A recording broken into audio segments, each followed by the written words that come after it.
로마서 8장 38절 39절의 말씀을 같이 읽겠습니다. 내가 확신하노니 사망이나 생명이나 천사들이나 권세자들이나 현재 일이나 장래 일이나 능력이나 높음이나 깊음이나 다른 어떤 피조물이라도 우리를 우리 주 그리스도 예수 안에 있는 하나님의 사랑에서 끊을 수 없으리라. 아멘. 사랑하는 성도 여러분, 잘 계셨죠? 네, 추석도 잘 보내시고요. 네, 우리는 각자 다른 삶을 살아갑니다. 어떤 분들은 가정과 직장에서 많은 책임을 지고 계실 것이고, 또 다른 분들은 인생의 여러 고민과 도전을 마주하고 있을지 모릅니다. 또 어떤 분은 신앙을 오래 지켜 오셨던 분들도 있을 것이고, 또한 신앙생활을 처음 시작한 분도 계실 것입니다. 혹은 아직 하나님을 잘 알지 못하는 분들도 있을 것입니다. 우리가 인생을 살다 보면 많은 일들이 생깁니다. 인생에는 좋은 일도 있고 나쁜 일도 있죠. 기쁠 때도 있지만 우리가 어려운 상황 가운데 부딪히는 문제도 발생하기도 합니다. 앞으로 내 삶은 어떻게 될까? 라고 하는 이런 고민을 해보신 적이 분명히 있을 것이죠. 그런데 오늘 본문은 우리에게 중요한 진리를 우리에게 가르쳐주고 있습니다. 세상에 어떤 것도 우리를 하나님의 사랑에서 떼어놓을 수 없다라고, 죽음조차도, 또한 미래조차도, 또한 현재의 문제도, 미래의 두려움도 우리를 하나님의 사랑 안에서 끊을 수 없다라고 사도 바울은 말씀하고 있습니다. 혹시 이런 질문을 가져본 적이 있으십니까? 하나님이 나를 여전히 사랑하실까? 라고 하는 고민을 해보신 적이 있으신가요? 인생의 어려움에서 우리는 모두 그런 생각을 할 수가 있습니다. 어려움을 만나고 고난 가운데 있으면 정말로 하나님이 나를 여전히 사랑하고 계실까라고 하는 의문을 가질 때가 있죠. 하지만 하나님은 우리가 어디에 있든지 어떤 상황에 처해 있든지 우리를 붙들고 계십니다. 하나님은 우리의 삶 속에서 한 번도 우리를 놓아보신 적이 없으시고 우리를 끝까지 지키시고 보호해주시고 붙잡아 주신다는 사실이죠. 이것은 우리가 신앙생활을 잘해서 하나님께 물질을 잘 드리고 우리 하나님께 봉사하고 우리가 잘해서가 아닙니다. 하나님이 그분의 사랑으로 우리를 먼저 붙들고 계시기 때문에 하나님의 사랑에서 우리를 끊을 수 없는 거죠. 여러분, 이 사실을 믿으시길 바랍니다. 하나님은 저와 여러분을 정말 사랑하십니다. 그분의 사랑은요 절대로 변하지 않는다라고 하는 거죠. 우리 인생에서 우리가 부부의 관계에 사랑하는 관계로 만났지만 어떻습니까? 부부끼리도 사랑한다고 만났지만 그 사랑이 영원하지 않습니다. 부부싸움을 하기도 하고 또한 미움과 다툼과 시기와 질투가 우리의 삶 가운데 매일 일어나는 거죠. 하지만 하나님의 사랑은 절대로 변하지 않는다는 것이죠. 삶이 힘들어질 때 하나님이 멀게만 느껴질 때도 있습니다. 삶이 힘들고 고통 가운데 있다 보면 하나님과의 관계가 멀어지는 것처럼 느껴질 때가 있다라고 하는 거죠. 하지만 그럴 때일수록 우리는 반드시 기억해야 합니다. 무엇을 기억해야 할까요? 하나님은 여전히 우리 곁에 계시며 어떤 것도 우리를 그분의 사랑 안에서 끊을 수 없다라고 하는 것을 기억해야 합니다. 이제 우리는 더욱 구체적으로 하나님이 어떻게 우리의 삶을 인도해 가시는지, 그리고 그 사랑에서 우리가 어떻게 살아가야 할지를 한번 나눠보도록 하겠습니다.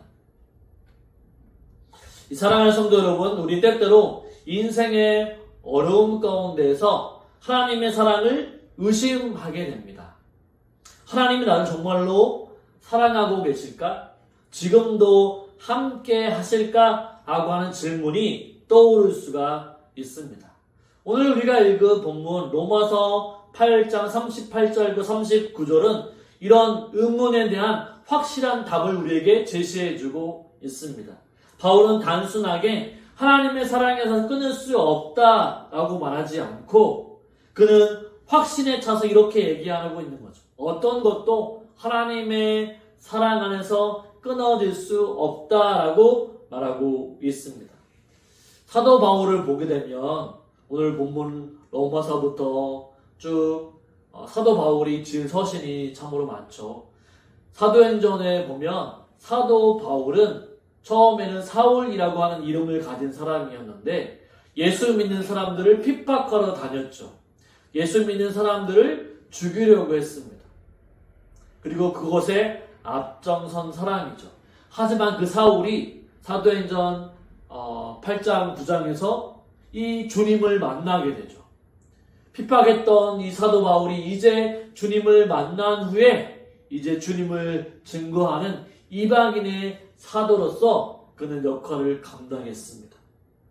그래서 그는 이제 바울이 변화되어져서 예수님의 복음을 들고 1차, 2차, 3차 전도 여행을 떠나면서 복음을 전하였습니다. 그때 그는 수많은 고난과 역경을 또 죽을 뻔한 위기를 맞게 되었죠.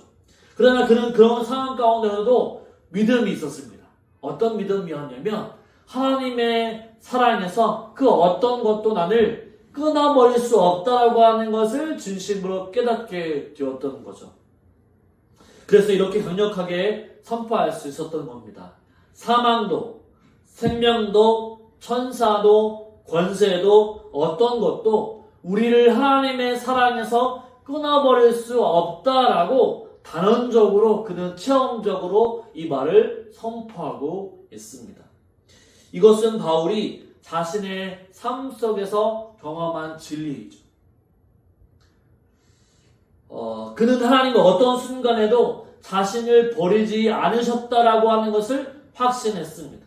고난 속에서 바울은 더욱 하나님의 사랑을 느낄 수 있었고 하나님 자신과 함께 하시고 계시다라고 하는 것을 끊임없이 깨닫고 경험했던 것이죠. 여러분 이 사실을 기억하십시오. 하나님의 사랑은 우리가 겪는 상황과는 상관없이 변함없이 우리를 사랑하고 계신다는 사실입니다. 기쁜 순간에도 때로는 어려운 순간에도 하나님의 사랑은 여전히 우리와 함께 하신다는 거죠. 감정에 따라 흔들리지 않는 이 사랑은 언제나 변함없이 우리를 감싸고 있습니다. 이 사랑을 이해하기 쉽게 설명해 보겠습니다. 아이가 어머니의 손을 잡고 또 길을 걸어갈 때 아이는 두렵지 않습니다. 어머니가 함께하고 있기 때문에 이 아이는 안전함을 느끼고 있는 것이죠. 하나님도 우리를 이처럼 붙들고 계십니다. 우리를 아이처럼 생각하시고 꼭 붙들고 계세요. 그래서 우리가 두려울 때에도 고난 가운데 있을 때에도 하나님은 절대로 우리를 놓지 않으신다는 사실이죠. 왜냐하면 우리의 영적인 부모님이시고 우리 그분의 자녀이기 때문이죠. 성경 속 인물인 요셉을 한번 생각해 보십시오. 애굽의 총리인 요셉. 그는 형들에게 팔려서 노예가 되었고 또한 억울하게 감옥에 갇히기도 했습니다. 하지만 그 순간 하나님은 요셉과 함께 하셨죠. 고통 가운데 애굽에 팔려 노예가 되었을 때에도 또한 그가 고난 가운데 보디발의 집에 있을 때에도 그가 보디발의 아내에게 모략을 당하고 감옥에 갇혀 있을 때에도 그때에도 하나님은 여전히 요셉과 함께 하셨죠. 요셉은 하나님의 사랑을 의심하지 않았습니다. 마침내 하나님은 요셉을 통해 이스라엘 백성들을 구원해 되셨죠. 고난 가운데 있을 때 하나님이 떠나는 것이 아니라 하나님은 요셉과 늘 함께 하셨습니다. 다윗 역시도 하나님의 사랑을 의심하지 않았습니다. 다윗은 어떤 사람입니까? 다윗은 물론 골리앗을 물리치고 위대한 왕이었지만 바로 사울이 왕이 되었을 때, 다윗이 부하였을 때, 이 사울은 다윗을 의심했죠. 이제 저 다윗을 죽이지 않으면 자신을 죽이고 왕이 될 것이라고 하는 의심을 하게 되었죠. 그래서 사울은 다윗을 죽이려고 했습니다. 그래서 다윗은 바로 광야로 피하기도 하고 다른 나라로 피하기도 하면서 때로는 미친 채를 하면서 고난을 겪었죠. 그러나 다윗은 한 가지 붙잡은 것이 있었습니다. 그것은 무엇이냐면 하나님 나를 떠나지 않는다. 하나님은 나를 영원히 붙잡고 계신다. 영원히 함께 하신다. 하나님의 사랑이 나를 붙잡고 계신다라고 하는 것을 의심하지 않았던 것입니다. 그래서 다윗은 시편 23편에서 이렇게 얘기하죠. 내가 사망의 음침한 골짜기로 다닐지라도 주께서 나와 함께 하신다라고 고백했던 것을 보게 됩니다. 하나님은 다윗과 함께 하셨고 그를 지켜주셨습니다. 성도 여러분, 우리의 삶도 바로 요셉과 다윗처럼 때로는 고난의 길을 걷고 있을 때가 있습니다. 그러나 성경은 분명하게 얘기합니다. 그 무엇도 우리를 하나님의 사랑 안에서 끊을 수 없다라고 하는 거죠.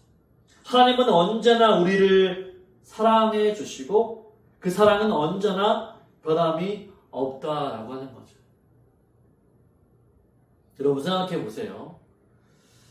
우리는 때로는 기도를 열심히 하고 또 기도의 시간을 많게 여기고 교회에 크게 봉사하고 하면 하나님은 더 크게 사랑해 주실 거라고 생각합니다.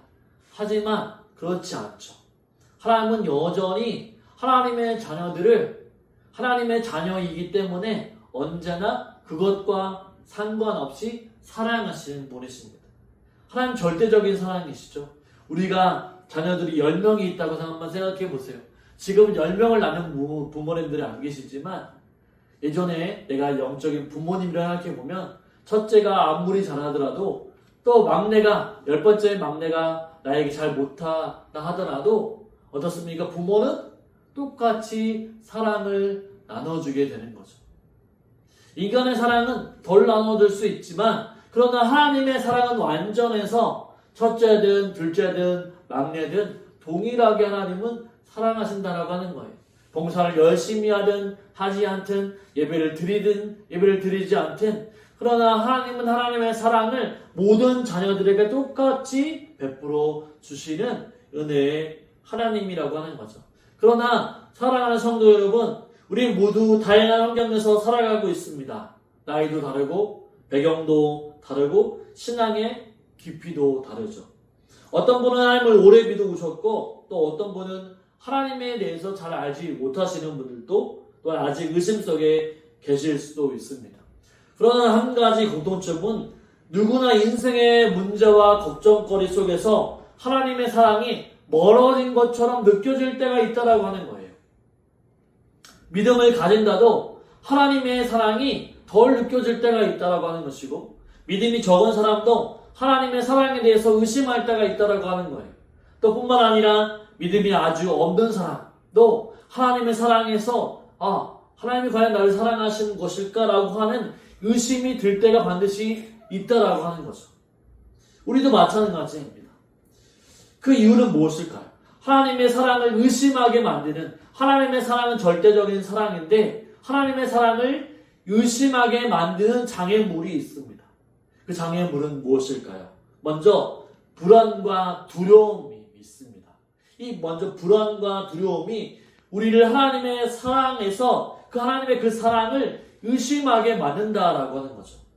살다 보면 우리의 건강의 문제, 재정의 문제, 자녀의 미래 등 여러 걱정거리를 가지고 있는 마음들이 우리의 마음을 짓누르게 됩니다. 특히 나이가 들수록 이런 걱정들이 더 커지게 되는 거죠. 건강의 문제, 재정적인 문제, 자녀의 문제 등. 우리는 이렇게 묻곤 합니다. 하나님이 정말 나와 함께 하실까라고 하는 질문을 던지게 되죠. 하지만 두려움이 아무리 커도 하나님의 사랑은 절대로 변하지 않는다는 사실입니다. 우리가 하나님에 대한 사랑이 믿음이 흔들릴 때에도 하나님은 여전히 우리와 함께 하신다는 거죠. 하나님의 사랑은 일방적입니다. 우리와 상관없이 하나님은 우리를 여전히 사랑하고 계시죠. 어린 아이가 자전거를 처음 배울 때를 한번 생각해 보십시오. 자전거를 세발 자전거를 타고 가든지 아무튼 그런 것들로 자전거 타는 걸 배우게 되죠. 아이는 종종 부모님이 뒤에서 잡아주고 아이가 페달을 밟으면서 조정을 하게 되죠. 그래서 이제 부모님은 계속 뒤를 잡아주고 있지만 아이는 불안해합니다. 그래서 계속 물어보죠. 엄마, 아빠, 뒤를 잘 잡고 있어? 라고 물어보게 되는 거죠. 굉장히 불안해합니다. 그러나 부모는요, 절대로 이 자전거의 뒤를, 아이의 뒤를 절대로 놓지 않고 계속적으로 잡고 있습니다. 아이는 자꾸 두려워하는 거죠. 우리가 느끼지 못하더라도 하나님은 바로 아이의 뒤를 꼭 잡고 있는 부모처럼 하나님께서는 우리의 인생의 모든 문제를 붙잡고 계신다는 사실입니다. 우리를 붙잡고 계시고 안전하게 지킬 수 있도록 보호해 주신다라고 하는 거죠. 우리는 반드시 이 사실을 기억해야 합니다. 우리가 불안할 때 하나님 나를 붙잡고 계시는구나 라고 하는 사실을 기억해야 하죠. 두 번째로 삶의 어려움이 하나님의 사랑을 가리울 때가 있다라고 하는 것입니다. 삶의 어려움. 경제적인 어려움도 있을 것이고 가정의 갈등도 있을 것이고 건강의 문제, 또 관계의 문제 등 수많은 도전들이 우리를 찾아오게 됩니다. 특별히 기도를 해도 응답이 느리게 느껴질 때 하나님이 정말로 내 기도를 들으시는 것일까라고 하는 의문이 들기도 하죠. 하지만 하나님은 항상 우리의 기도를 듣고 계시고 우리가 알지 못하는 방식으로 일하고 계십니다. 구약의 선지자인 엘리야를 한번 생각해 보십시오. 유명한 엘리야 선지자. 엘리야는 이 아합 왕으로부터 위험을 느껴질 때가 있었습니다. 그래서 목숨을 피해서 광야로 도망쳤죠. 이제 모든 것을 포기해버리고 하나님 나 이제 죽여도 좋습니다. 하나님 날 죽여주십시오라고 하나님께 원망했죠. 지쳐서 모든 것을 포기하려고 할 때 하나님께서 천사와 까마귀를 보내서 그에게 떡과 물을 먹여주셨던 것을 성경을 통해서 볼 수가 있습니다. 엘리야가 절망에 있을 때 자기가 너무나도 고통과 고난이 너무 힘들어서 또한 죽고 싶을 때 하나님이 그에게 찾아와 위로해 주시고 격려해 주신 것을 볼 수가 있습니다. 이처럼 하나님은 엘리야를 지켜 보호해 주셨던 것처럼 지금도 우리에게 따뜻하게 또한 역사하시고 또한 우리가 알지 못하는 크고 비밀한 은밀한 일들을 우리에게 펼쳐 나가시는 분이십니다. 마지막으로 우리 자신의 연약함과 죄가 하나님의 사랑을 느끼지 못하게 만들 때가 있다라고 하는 것이죠.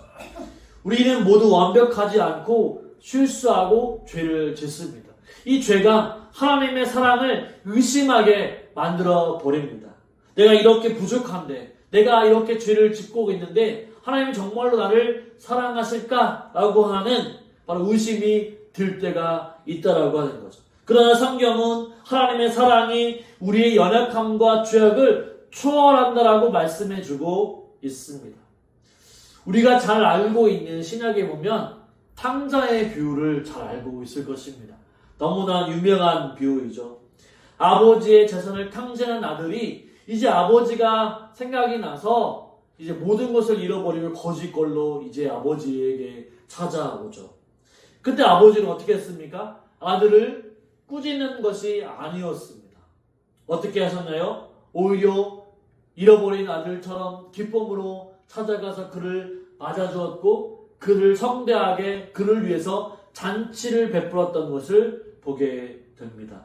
하나님도 이와 같다라고 하는 거죠. 우리가 실수하고 죄를 지어도 하나님은 여전히 우리를 사랑하시고 언제나 환영해 주시고 언제나 하나님의 자녀로 다시 새롭게 주신다라는 사실입니다.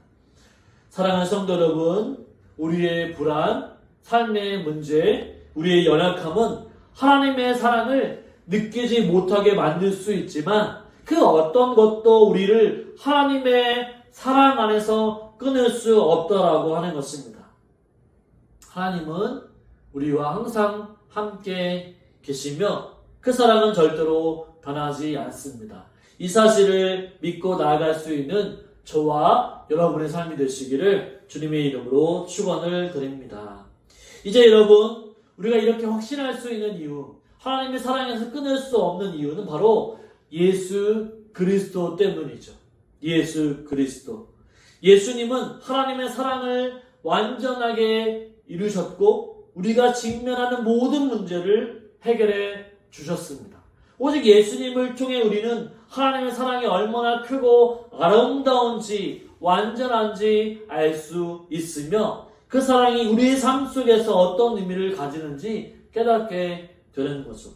먼저 예수님은 하나님의 사랑을 확실하게 보여주신 분이십니다. 예수님은요, 하나님이 우리를 얼마나 사랑하시는지를 예수님 몸소 보여주셨습니다. 예수님은 단순한 가르침으로 끝나지 않았죠. 하나님께서 우리를 얼마나 사랑하시는지 그 실제 사랑을 몸소 보여주셨습니다. 이 요한복음 3장 16절을 보면 이런 말씀이 있죠. 우리 잘 아는 말씀.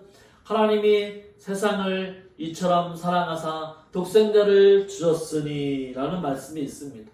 하나님이 우리를 사랑하셨기 때문에 독생자이신 외아들이신 예수 그리스도를 우리를 위해서 보내어 주셨다라고 하는 거죠.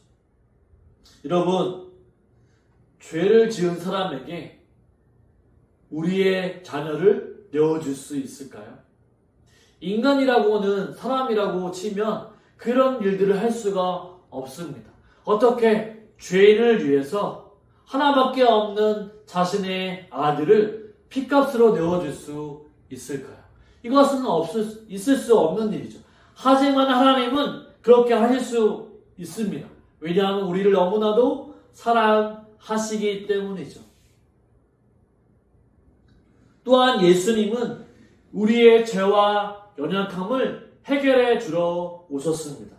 우리가 죄를 지을 때나 스스로 부족하다고 여길 때 하나님이 나를 여전히 사랑하실까라고 하는 의문을 가질 수가 있는 거죠.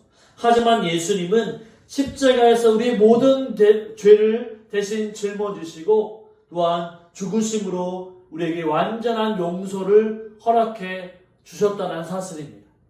우리의 죄악, 우리의 과거의 죄, 현재의 죄, 미래의 죄까지 하나님이 다 아시고 예수님을 통해서 십자가에 죽게 하심으로 우리의 모든 죄를 해결해 주셨다라고 하는 거죠.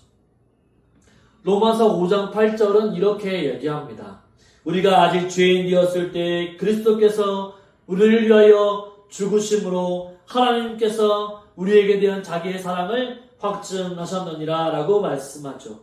예수님의 십자가는 우리를 향하신 하나님의 변함없는 사랑의 증거를 보여주고 있는 것입니다. 더 나아가서 예수님은 우리에게 참된 평안을 허락해 주시죠. 우리는 세상에서 많은 걱정과 어려움에 시달리며 불안해할 때가 참으로 많이 있습니다. 하지만 예수님은 그 속에서도 우리에게 약속해 주시죠. 무엇이라고 약속합니까? 요한복음 14장 27절은 이렇게 얘기하죠. 평안을 너희에게 끼치노니 곧 나의 평안을 너희에게 주노라. 내가 너희에게 주는 것은 세상이 주는 것과 같지 아니하니라. 너희는 마음에 근심하지도 말고 두려워하지도 말라 라고 말씀해 주셨습니다. 이 말씀을 우리는 분명히 기억해야 합니다. 예수님께서 주시는 평안은 세상이 줄 수 없는 평안이고 또한 깊고 영원한 평안이죠. 마지막으로 예수님은 바로 우리의 짐을 대신 짊어지고 가시는 분이십니다.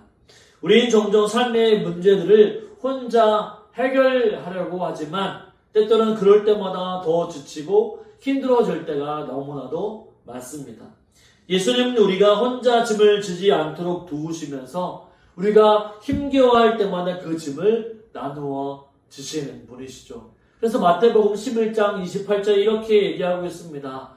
수고하고 무거운 짐진 자들아 다 내게로 오라. 내가 너희를 쉬게 하리라 라고 말씀해 주시죠. 바로 예수님께서 우리의 어려움을 맡길 때 우리는 참된 안식을 누릴 수가 있습니다. 결국 예수님은 우리 모든 문제를 해결해 주시고 하나님의 사랑을 완성하시는 분이십니다. 우리가 어떤 상황에 있든지 예수님 안에서 우리는 하나님의 사랑을 분명히 알 수 있고 깨달을 수가 있는 거죠.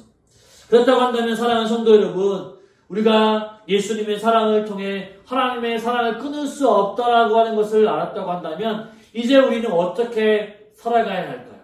하나님의 사랑이 우리를 끊을 수 없다라고 하는 사람들은 이제 세상에서 어떻게 살아가야 할까요? 첫 번째로 평안을 누리며 우리는 살아가야 합니다. 하나님의 사랑이 우리 안에서 우리는 어떠한 상황 가운데 있다 할지라도 하나님의 평안을 찾을 수가 있습니다. 왜냐하면 예수님이 우리 가운데 계시기 때문이죠. 예수님이 말씀해 주셨잖아요. 내가 너희에게 평안을 주노라 라고 약속하셨습니다. 우리 삶 속에 있는 불안과 걱정이 많지만 그때마다 우린 예수님을 기억해야만 합니다. 염려가 생기게 되면 기도하면 됩니다. 하나님께 모든 걱정을 내려놓고 그분께 기도할 때 참된 평화가 내 안에 있게 될 것입니다. 그래서 빌립보서 4장 6절과 7절 지난주의 말씀이죠. 이렇게 얘기합니다. 아무것도 염려하지 말고 또한 다만 모든 일에 기도와 간구로 너희 구할 것을 감사함으로 하나님께 아뢰라. 그리하면 모든 지각에 뛰어난 하나님의 평강이 그리스도 예수 안에서 너희 마음과 생각을 지키시리라. 우리가 인생의 모든 문제를 하나님께 맡기며 나아갈 때 예수님의 평안이 우리 가운데 놓이게 되는 거죠. 그래서 평안을 누리며 살아가야만 합니다. 두 번째로는요, 이웃을 사랑하며 살아가야 합니다. 예수님은요, 내 이웃을 내 자신과 같이 사랑하라 라고 말씀해 주셨습니다. 이 사랑은 특별하거나 거창한 것이 아닙니다. 이웃에게 뭔가 사랑하려고 하면 많은 것을 주려고 하는 생각이 드는데 그렇지가 않습니다. 일상 속에서 작은 친절을 베푸는 것이 그 시작이 되는 거죠. 가까운 이웃에게 따뜻한 말 한마디를 하는 것입니다. 오늘 식사하셨어요? 오늘 얼굴이 되게 좋아 보이시네요. 너무 아직 안색이 좋으시고 너무 건강해 보이시네요. 이렇게 작은 친절의 말을 하게 되면 이 사랑의 마음으로 전달하게 되면 그것이 곧 이웃을 사랑하는 거죠. 또한 힘든 사람에게 시간을 내어서 위로해 주는 것, 그 사람의 말을 들어주는 것도 대단히 이웃사랑의 실천이라고 말할 수 있는 거죠. 예를 들어서 병든 이웃을 위해서 음식을 나누거나 힘든 사람과 시간을 보내며 그들의 이야기를 들어주는 것이 바로 사랑의 실천이라고 말할 수 있습니다. 큰 것이 아니라 작은 것부터 하게 될 때 사랑을 이뤄낼 수 있는 거죠. 또한 기도와 말씀으로 하나님과 동행해야만 합니다. 신앙인들은요, 하나님께 기도하는 일이 반드시 필요합니다. 기도는 우리가 하나님과 소통하는 중요한 방법이죠. 기도를 통해 우리는 하나님의 뜻을 알고 우리의 마음을 나눌 수가 있는 것이죠. 그래서 날마다 우리는 하나님께 기도하고 말씀으로 하나님의 말씀을 또한 묵상하면서 하나님이 원하시는 것이 무엇인지를 깨달아야만 한다는 것입니다. 그래서 말씀을 읽고 묵상할 때 우리가 하나님의 더 큰 위대한 계획을 우리는 알 수 있고 깨달을 수가 있는 것입니다. 마지막으로는 믿음의 공동체 안에서 서로를 돌보고 격려해야만 한다는 거죠. 신앙이라고 하는 것은 혼자 신앙생활을 할 수가 없습니다. 교회라고 하는 공동체 안에서 우리는 서로 믿음을 돌봐주고 함께 성장할 수 있습니다. 어려운 사람들을 위해서 기도해주고 함께 예배드리며 서로를 격려해주는 것이 너무나도 중요하죠. 히브리서 10장 24절과 25절은 서로 돌아보아 선행과 또한 사랑과 선행을 격려하며 모으기를 힘쓰라라고 권면하고 있습니다. 함께 예배하고 교제할 때 성도는 점점 더 믿음이 성장할 수 있는 것이죠. 사랑하는 성도 여러분, 이제 우리는 하나님의 사랑을 단지 마음속으로만 간직하는 것이 아니라 그 사랑을 삶 속에서 실천해야만 합니다.